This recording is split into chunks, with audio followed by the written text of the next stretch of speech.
All right, so I see we've got people joining us, and I know there's going to be some coming in probably during the session. So thank you. I'm Mark Sokol from Liongard, and I'm helping moderate this today. Feel free to ask questions in the Q&A forum. The topic today is about culture and what culture means to an organization, what culture means to your MSP as you're trying to grow it. We have three great panelists today that I'd like to introduce. Josh Tabin, who is CFO at Liongard. He is responsible for the people and culture team, and a big part of the culture at the very beginning stages of the company. We have Jamison West from ConnectStrat. He's a former MSP. He's now an EOS facilitator, and he's got a couple companies under his belt that he's responsible for. And so welcome, Jamison. And then Ian Richardson. He is also with an MSP, Doberman Technologies, and he's joining us today, founder and CEO there. So thanks, guys. Thanks for joining us. So really, what we're going to learn today is about, as I said, about the culture and the keys to success. So Josh, let's start it off with you. What does culture really mean? What's the definition? People talk about culture a lot, but do they really know what it means? Well, whether people know what it means or not, I couldn't answer that. What it means generally is it's a set of beliefs, values, and behaviors specifically that an organization decides that everyone within the organization is going to adhere to, both internally and externally. That's probably the best explanation I could provide as it relates to what culture is, and that's what it means to me as well too. Okay, and Jamison, with some of your background, what does culture mean to you, and maybe an example of something you've done at one of your organizations to help kind of align culture? Oh, you're mute. So I echo Josh's definition. I would maybe put a little asterisk and say the definition Josh uses also what the corporate definition of culture would be, but in reality, culture may not act in accordance with the definition that the company provides. Is that this is our culture. In reality, your culture, your subcultures could be different than the intent of the company. But absolutely right. I think one thing that I learned from a culture perspective, or something we did at our organization, is we had a strong set of core values, which should then interpret the behavioral expectations of the organization. We at one point had to get more explicit about what were the actual behaviors that we expected, and we broke it down into what we called the emotional behavioral expectations of the organization. We called it the Arterian Culture Guide, and I think there were about 24, 25 bullets of specific behavioral expectations. They didn't all perfectly translate to one of the core values, but there was a lot of interplay between both, and that helped a lot. Sure. Ian, what's your thoughts?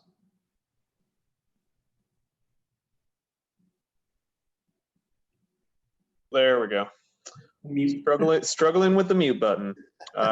So I would echo Josh and Jamison. I've always defined culture when I have a conversation internally that culture is the habits and values of an organization. So it is what you do routinely and what you speak to defines your culture. Everything else is a little bit of fluff in my mind. So it's saying what you're going to do and then doing it. That's your culture.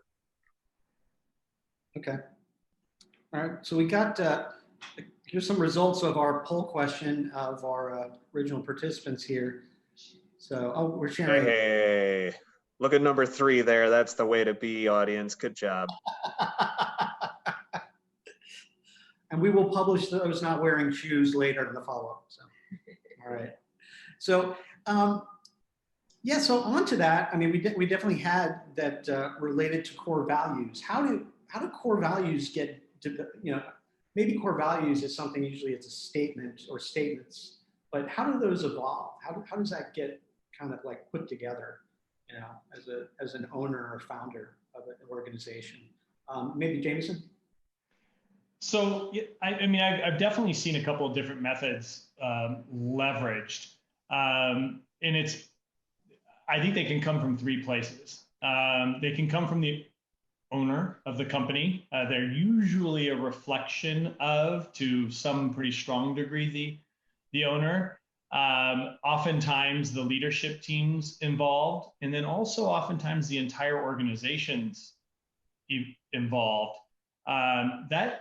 What tends to happen though is those core fundamental values and the culture that you want to set. The organization changes over time, and once you have that foundation, later participants in the organization no longer participate in the setting of the values. So everybody has a different approach.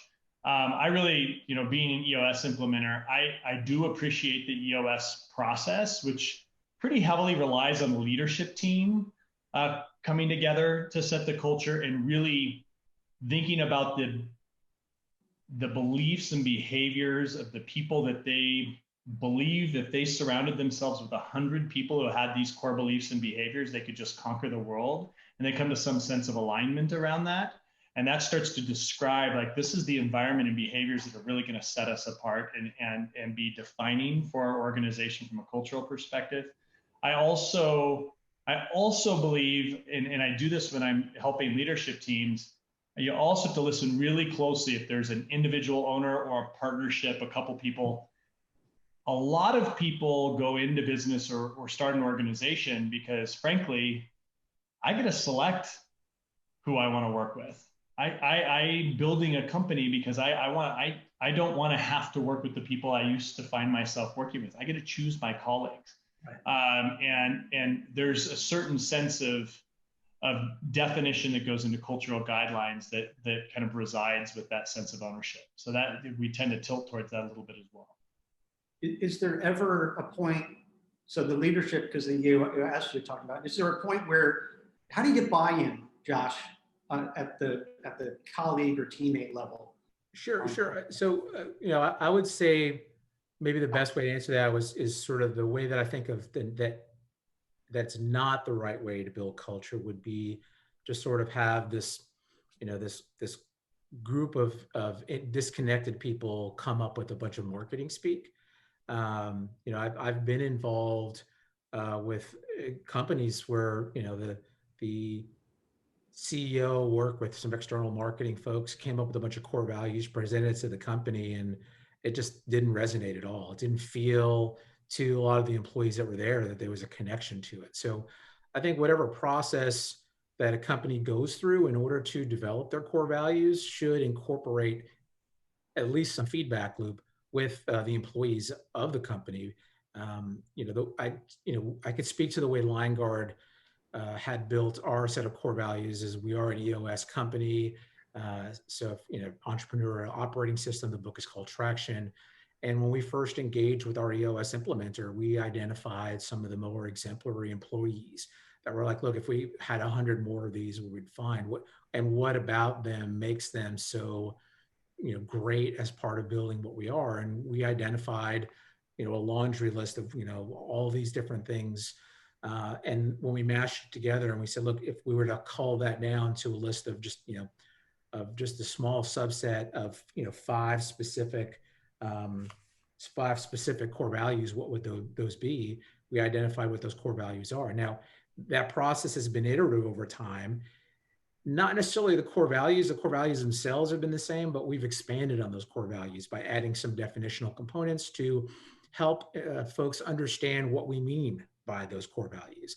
And maybe even provide some examples of how someone might exemplify those core values. One of the things we're doing now is we have been going through a process of incorporating more aspects of diversity and inclusion and community into our core values. Because what we realized internally is that they spoke very well to how we were as a business, but it didn't really define who we were as individuals very well. So we've been infusing that, and that's been an iterative back and forth process that we've gone through between the leadership team and then with our employee base as well too, to make sure that it resonates. And I think if it's a collaborative process, if it includes a good feedback loop, between everyone, then there's no reason there shouldn't be an alignment there amongst both the employees and the executive team, and to a large extent with your customers and your suppliers, because the feedback loop may not be there necessarily in communicating it, but as long as you're exemplifying those and terminating relationships with vendors or even customers that really don't fit that core value, that's where eventually you can have everything be aligned properly. Sure.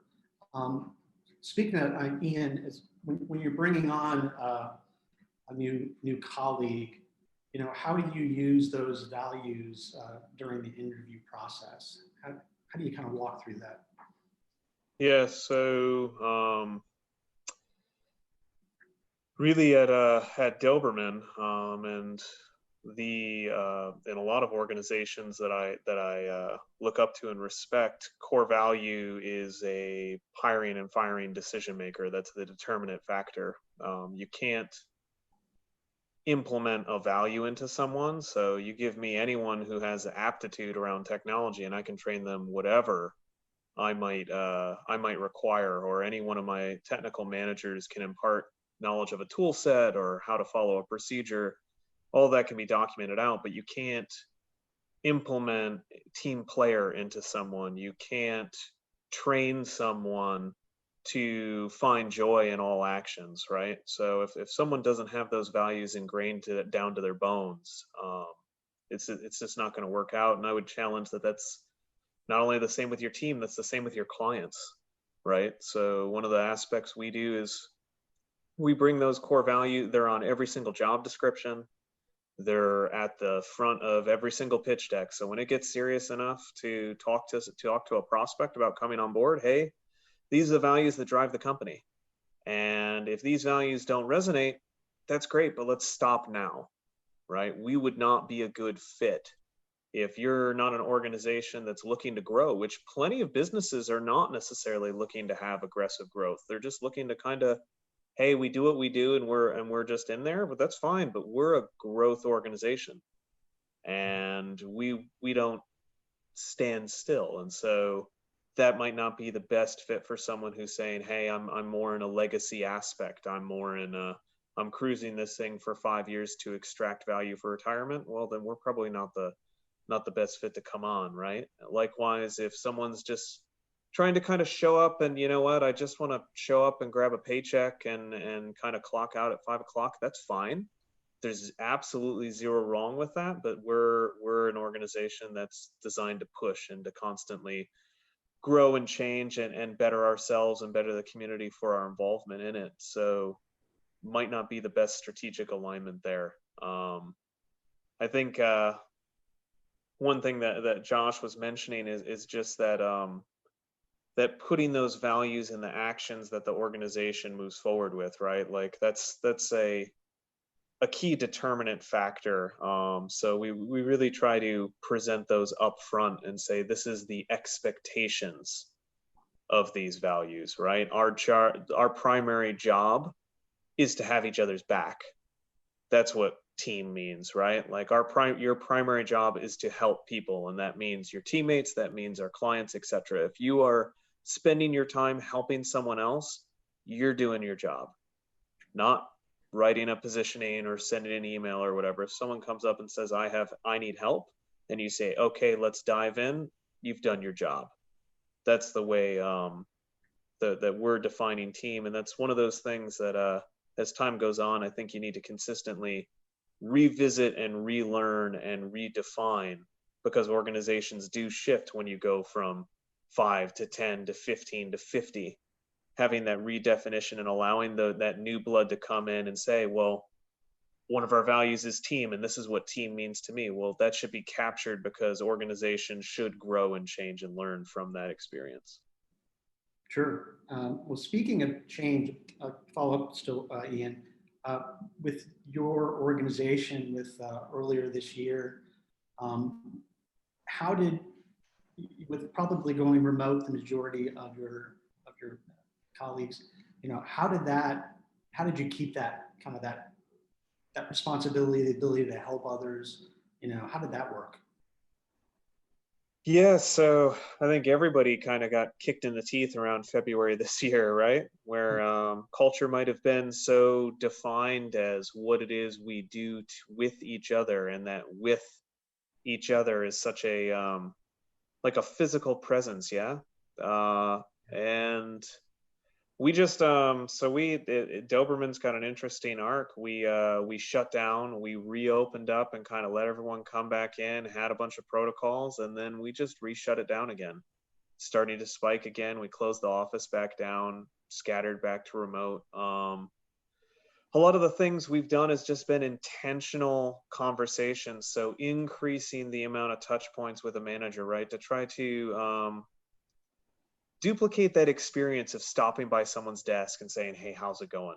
Right? How you doing? How's your spouse? How's your kids? How's your world? How's your family? How's this hobby going? How's that hobby going? Kind of that intentional conversation, either through instant message or a quick Teams call, something like that. There's no replacement for human connection and human touch, but we can try to keep it as involved as possible. So there are kind of those key metrics, and I'm a numbers guy, and relationships usually defy numbers, but I do believe that there are a set number of actions. There's a set number of authentic conversations and amount of time that can be dedicated to say, hey, like, cut out that 90 minutes per day to go between all of your direct reports and just have conversations. Ask how they're doing, ask where their headspace is, ask if they're healthy. Do they have everything they need? Is there anything that could be done better, to intentionally let people know that, we give a damn, right?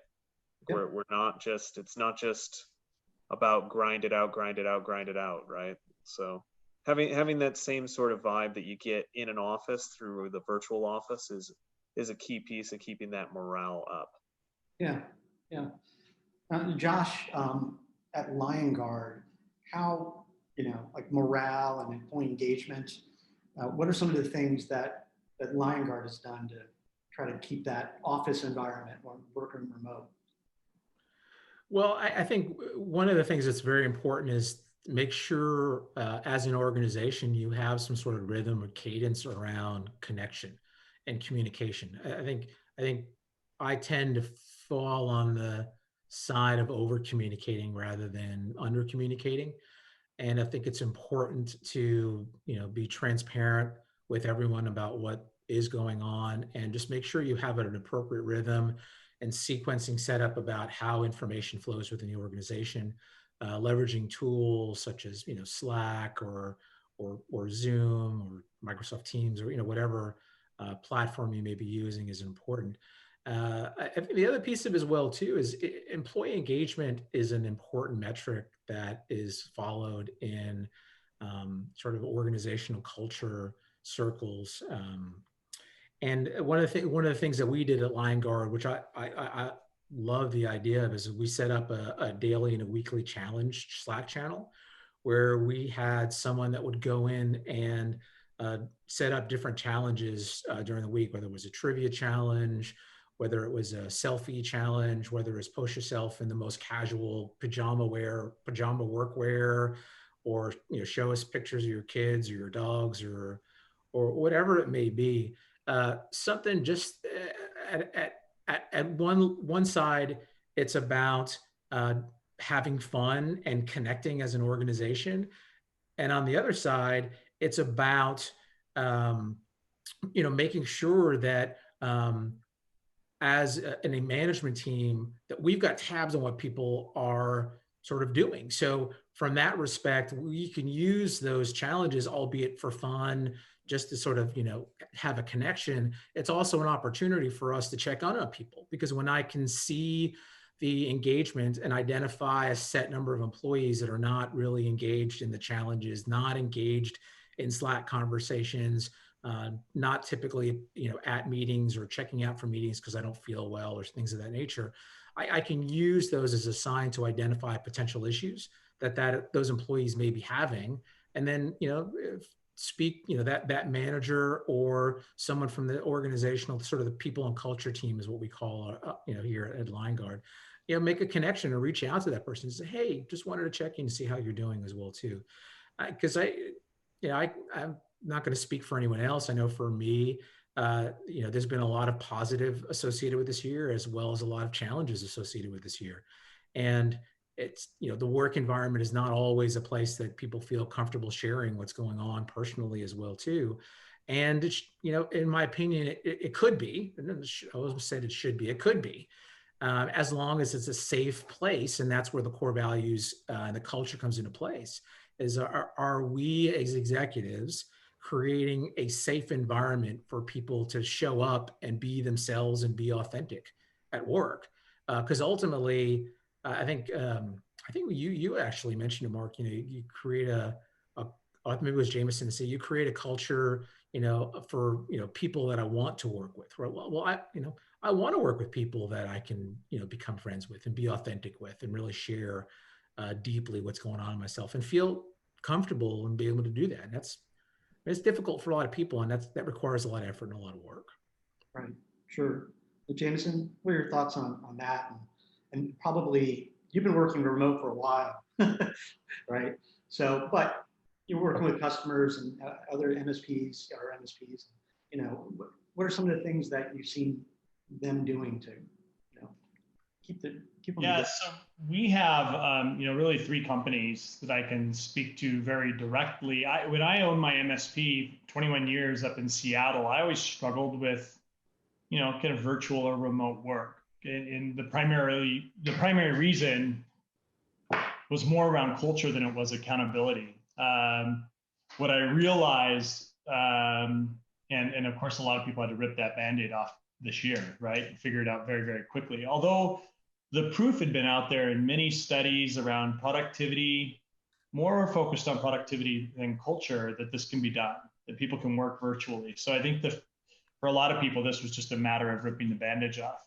SmileBack and TimeZest and ConnectStrat, all 3 of my businesses that I'm involved with, are virtual companies primarily. SmileBack, we do have about 12 people in an office in Berlin, but the rest are virtual.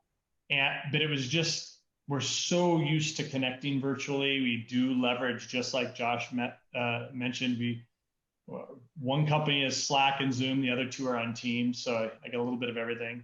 But I think SmileBack, especially because it's where that's the larger of the 3 businesses, done an exceptional job of leveraging those tools pre-COVID, because we just had virtual staff, even if the whole staff wasn't virtual. And we were very, very intentional about a high level of inclusion for people who weren't physically in the Berlin office. So when everybody went virtual, it became a shared cultural thing. So we have a couple dedicated channels. It sounds like much like Liongard does. We do virtual happy hours. We have a different employee every week do a 20 or 30-minute presentation. Actually, I think they're shorter than that, about 10-minute presentation on something they love. One guy's a video gamer that goes and does competitions. And so he did a 10-minute presentation on that whole world, and everybody learned. So we're really deeply learning about one employee at a time every week. We do virtual happy hours. We do all kinds of really cool, inventive stuff. And frankly, sometimes I feel like it's more connected than showing up at work and kind of getting through your day and going home. Like we're creating some real fun out of this. And it's been pretty heartening to see. We also, one thing that we're very intentional about is, I really believe that we go back to values connecting to behaviors to create the culture. We work pretty hard to say, if somebody does something, a behavior that is called out as a core cultural behavior or really links tightly to a core value and they're living it, like sing the praises publicly as quickly as possible. And we do that virtually. So if somebody's just like, wow, I just saw somebody we just very intentionally, just those kudos matter so much. And it makes I mean, I agree with Josh entirely. If you hire a marketing firm to go create your core values and publicize them, and there's no connection to them, it all starts to feel like fluff. And sometimes even if it's done super intentionally and you think you've created buy-in, it still feels fluffy and for a long, long time until people see two things. They need to see, wow, every time I act in a way or somebody else acts in a way that's in high alignment, like the leadership team's like, that's what we want, that's what we need. We recognize it, we reward it, we shout it from the rooftops. And when somebody's disciplined or let go, purely not because of performance or some attitude, but because they're just not acting in alignment with the cultural expectations of the team, that sends a very strong signal. I'm not advocating go find somebody and axe them. That's not what I'm saying. But we have a process for that in EOS, and it tends to happen. And one of your beginning survey questions was if you ever hired somebody who was not in alignment with your core values, and pretty much everybody has, especially if they haven't written them down and publicized it, or they haven't got a process in place yet. I saw one vote said no, which kudos to you, great. But that's rare. And what happens is when people create their core values and really learn how to build a process around living them and pushing them through the organization, in all honesty, I have clients who go through that process and they're like, oh, crap, we have to lose half of our people. But what happens? You tear it down and then you begin rebuilding, and the people who pass the muster from a cultural perspective, wow, do you create a new world out of those people? And then you're less likely to hire incorrectly because you've kind of set that in stone and created that precedent, and people believe it. They're no longer disconnected from those core values. Yeah, that I would just like ring the bell here on what Jamison's saying, right? Like that once you get that alignment in the organization and everyone's rowing in the same direction, the leaps and bounds of improvement that happen because everyone speaks that common language, right? A couple of, like Jamison mentioned on those kudos, right? Like, so being that there's a lot of technologists in the room, I'm guessing almost everyone has some sort of methodology for quick peer bonusing type of systems. There's a lot of tech out there that does this.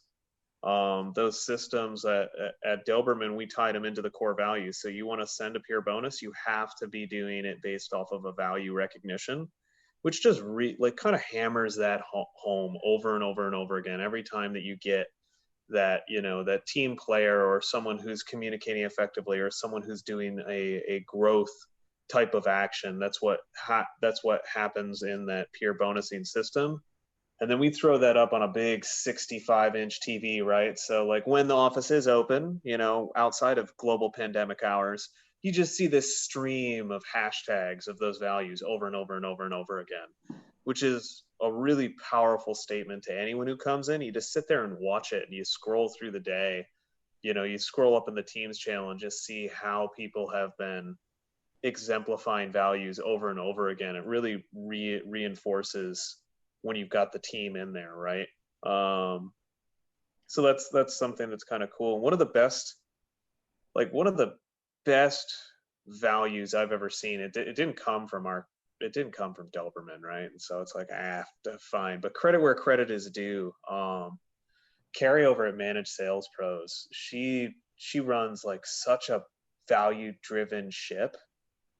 We boosted one of their values, which is find the joy, at the start of pandemic to try to keep a positive aspect, right? And so everyone over there would call out at the end of the day how they found joy in the day. And that was such a cool idea. I grabbed it and put it into, we have a morning stand-up at the start of the day, typical to a lot of IT providers. Hey, what's the escalations? What's going on today? Like start off with a quick huddle, right? And we just threw that in there so that everyone can kind of say, like, what was something that brought you joy yesterday? So at the end of that meeting, everyone's talking about things that made them happy. So starting off the day on a nice foot, right? And so like kudos to Carrie and thanks for letting me appropriate that, because I'm a crow method of management guy, so I find shiny stuff and bring it back to the nest. So that was definitely something that helped when we first went remote, and we're reinstituting it obviously now that we've scattered and closed the office again. and are back to full remote again, we'll kind of be reinstituting that into that daily virtual aspect, because it's just it's one of those things that can help, right? Like those little itty bitty aspects that Jamison was mentioning, right? Like those small intentional actions can really make the night and day difference when you're an all virtual office. Yep. And I'd ask Albert and Bill and Brendan and Chris, David Wynn, Eric, Greg Swears, what you guys should join in and give us some of your thoughts on how you've done that. Bob Moore, he just shared a link, bonus.ly, Bonusly? Yeah, Bonusly. Yeah, we use that. I'm trying to stay vendor neutral, but we use that at Doberman too. It's a cool little product. There's a lot of them out there. A lot of them out there, right? Right. Yep. That's great. So something, Josh, you mentioned, and I'll go Josh, Jamison, and then Ian. It's something about the safe environment. There's also a concept of being allowed to failing fast. You know, why don't you kind of talk about that again? We'll go Josh, Jamison, and Ian. Sure. So being okay to fail is, I mean, there's a lot of articles that are about there. At its core, when I think about being okay to fail, is making sure that employees understand that it's important. It's an important part of the company culture to try new things and take risks. Now, take calculated risks. I mean, we don't want to, someone emptying out the bank account and going to Vegas to try to, make some money. That's not a calculated risk. And we want people to feel comfortable that by trying new things, that's how we're going to grow. Because, as is, in business, as is in life, we learn more from our failures than we do from our successes. I think there's a lot of great quotes about, Michael Jordan missed more free throws and shots than he's made over his career. I mean, Babe Ruth struck out plenty of times as well too.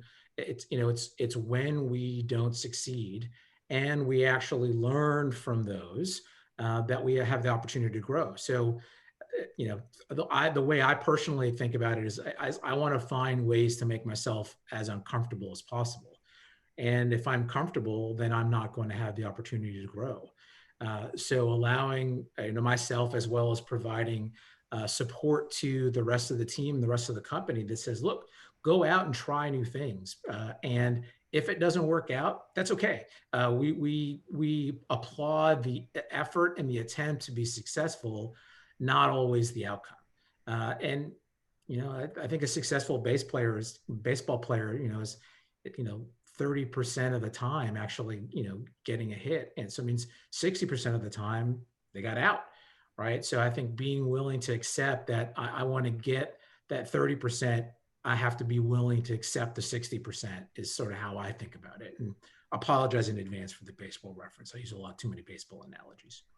That's right. And Josh is in Houston, so he shouldn't make a baseball analogy for a while. All right. Hey now. All right. So Jamison, what are your thoughts on that kind of the fail fast, that kind of culture? Yeah, I think I would probably, I agree with everything completely that Josh shared there. Just to add some additional thoughts to it, I think I'd also maybe talk about where that comes from in a healthy way. I think that's always a fun conversation. If you haven't read it, Lencioni's 5 Dysfunctions of a Team allows for that ability to fail, right? So just real quickly, there's kind of like 5 pieces to the 5 dysfunctions of a team. First is trust, right? So foundationally, you have to trust each other. So I have to trust that I'm allowed to fail.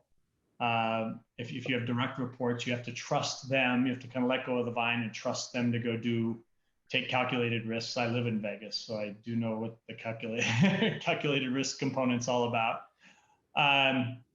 Through trust, once you have strong trust, then you can have what's called positive conflict. So I always think of conflict in 3 different ways. It's the next layer of the 5, or the second dysfunction is fear of conflict. It's a dangerous thing. We see the worst example, teams or organizations that have negative conflict We try really hard to move them into a lack of conflict, which is very dangerous and hopefully temporary.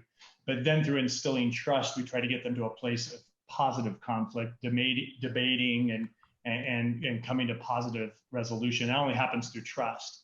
And once you get that conflict moving correctly, and everybody's doing that in a trustful way, then people commit, right? Because now all of a sudden it's like, instead of me not trusting you, you telling me what to do, and it's almost like the values we were talking about. I'm not going to commit to something if I'm not bought in. But if we trusted each other, we had a positive debate, and now when people take away what they're doing, they can commit to it. Now the fourth piece of the fourth dysfunction is avoidance of accountability. So if I commit, I now feel accountable to what I committed to because I'm bought in.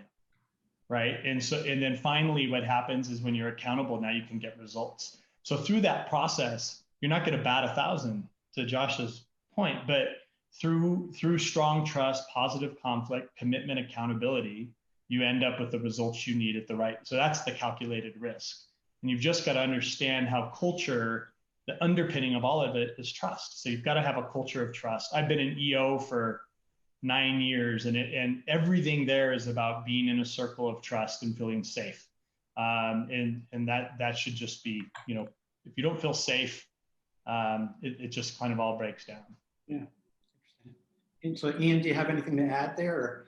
Yeah, sure. I can pop in there. I'm glad Jamison brought up EO. When I joined EO, the trainer who took me through what's called forum training, which is just getting you ready to talk with a bunch of other entrepreneurs in what I like to call CEO therapy, was a gal named Patty Capania. And Patty has a line called "Get Naked Fast." And it's not like take off your pants naked, okay? So everyone can calm down. And I promise, while I don't have shoes, I do have pants on. There's a reason that I'm not using my camera, and it's just because this hotel room's too washed out. But Patty would say, "Get naked fast," and she's referring to vulnerability, and vulnerability being that basis point of trust. And I think the easiest way for this is for me to get naked here on this panel with all of you. And so I went through a divorce last year. And one of the biggest problems that I've struggled with is being worried that I'm not going to be connected to my 9-year-old son. It creates a pretty big depression cycle. It makes me feel pretty vulnerable as a father, that by putting myself and pursuing the life that I want, and some of the actions that I knew I needed, I might have sacrificed some relationship with my son.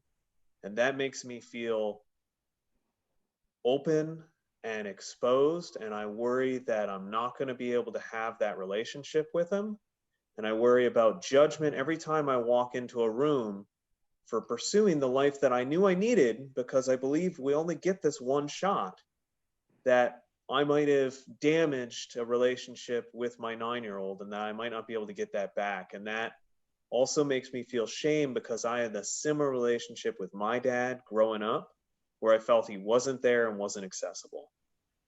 And so there's a lot of people in this room that I don't know, but I would challenge that probably most of the people here hearing that might say, okay, well, I could probably talk with Ian about maybe something that's a little uncomfortable. And when we get into that level of uncomfort and that level of kind of like sticky feelings and sit there and don't immediately come out with humor or something like that, that's where a relationship can build.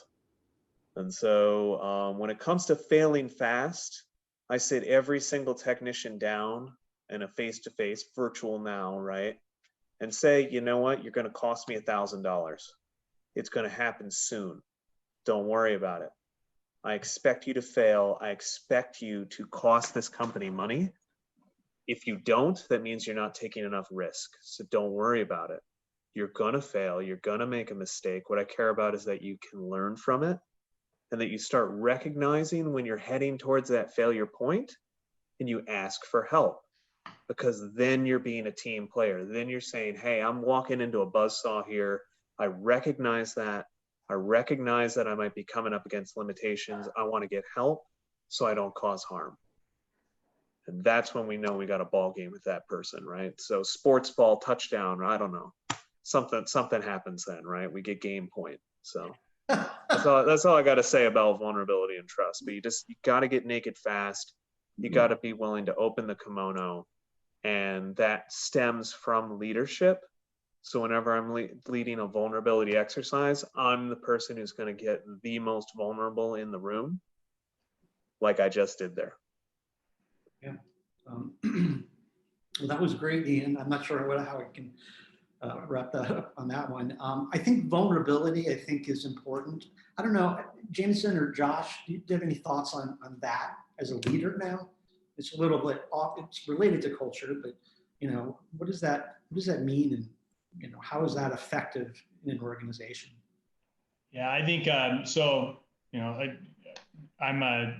I've been the forum chair for 3 years in EO. If anybody's on here and isn't familiar with it, I didn't even know you and was in EO. I mean, I would just really look at it. It does help in all these ways. So when I think about this, I think about how when I started growing my business, this is a big cultural shift for me. When I was growing my business, Arterian, my MSP in Seattle, we got up to about 40 staff through acquisitions and stuff like that. So it took a while before I sold it. When I started, I was not transparent at all about the finances, about the struggles. I was not transparent at all. I thought I had to be invulnerable, like shielded from all that. I just have to be that strong.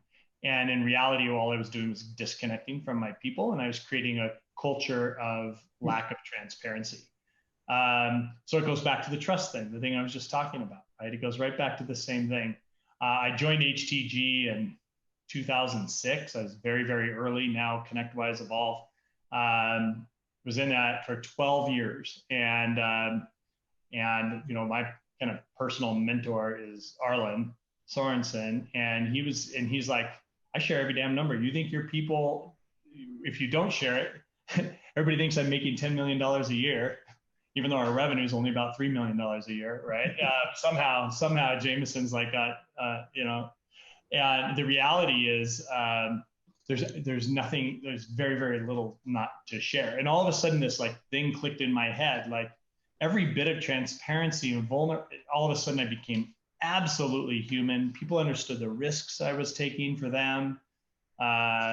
It became circular, and it changed everything. So I appreciate leaning in, Ian. That was great. I've become that same person. I walk into my EO meetings or whatever. Just vulnerability creates connection at a different level, and that creates trust, which was foundational in everything I just described in terms of dysfunction.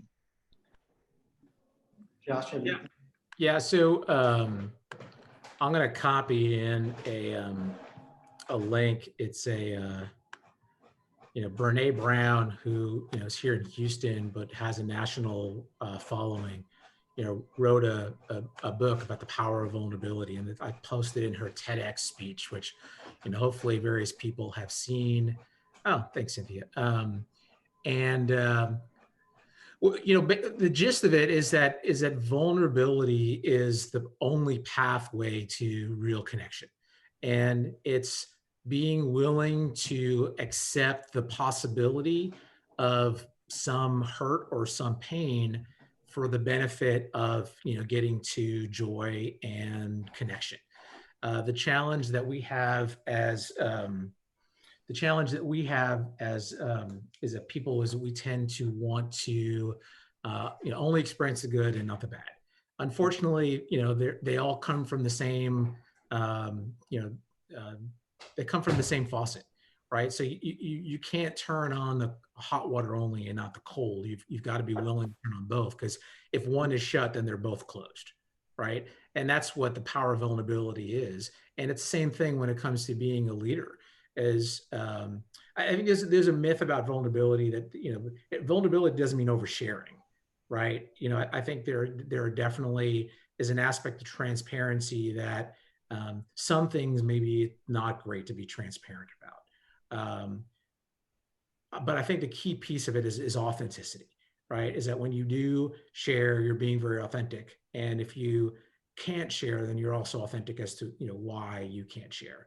To me, authenticity is as important, sometimes if not more important than the vulnerability piece. And it goes to what Jamison said, is that if I am not authentic, then no one's going to trust me. So that when I make commitments, right, they're not meaningful. And if I can't, be taken seriously with my commitments, then accountability goes right out the door, right? And accountability path to performance. So they're all intertwined. They're all interlinked. People always ask, well, what's the one thing you can do? And I'm like, the one thing you do is commit to doing it all, right? Because there is no silver bullet. It doesn't exist as much as people want to believe it does. Vulnerability in itself, it only works if you're taking the whole suit, putting the whole suit on, or the jacket or whatever. All right. See, what I'm getting from that is Josh is saying, Ian, you should not share about not wearing shoes. Well, I think it's a tankini disclosure that I think probably. Oh, you didn't come say on! That. I'm sorry. The mankini is amazing. That's the image that everybody gets now. I'm gonna go out to Mexico. See y'all later, Liongard peeps. Well, that would probably affected my relationship with my kids had I worn one. So own it, Mark. Own it. No shame. It's a judgment-free zone. We're all friends here. Health is good, shame is bad. Hey, we thought this would be about 45 minutes. We don't have many questions. We'll definitely get some of these links out to you as a follow-up. We do have a good article actually that we did publish on our own related to culture and people. I think Josh wrapped it up. I think what I heard is it's not just one thing, it's a lot of things that add up to building a great culture. And and it does look like, yep, there aren't any questions at the moment. So I just want to thank Jamison, Josh, Ian, you guys were fantastic. Thank you very much. I think it was very, very informative. I took some notes, Josh, I'm going to bring back to Liongard as well. So awesome. Yeah. Thanks for having. All right. Thanks, guys. Thank you.